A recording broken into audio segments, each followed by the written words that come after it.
महत्त्वाची बातमी। बैठकीमध्ये सीमावर्ती भागामधील जिल्ह्यांच्या सेवांचा आढावा घेतला जाणार आहे। या बैठकीनंतर 10 मंत्री सीमावर्ती भागामध्ये रवाना देखील होतील।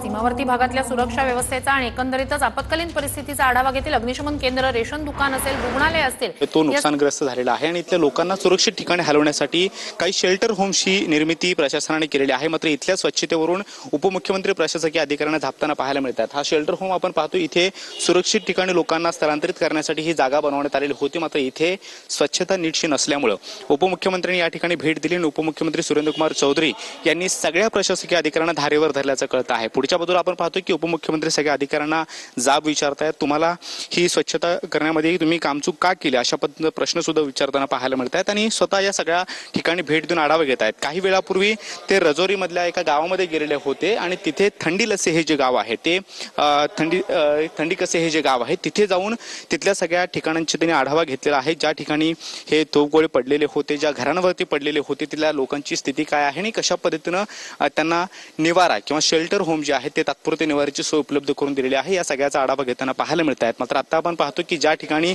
ते भेटीसाठी आलेले आहेत त्या ठिकाणची स्वच्छता पाहता ही सगळी स्वच्छता का करण्यात आली नाही असा जाब जो आहे तो सगळ्या प्रशासकीय अधिकाऱ्यांना विचारताना पाहायला मिळत आहेत। सगळ्या अधिकारी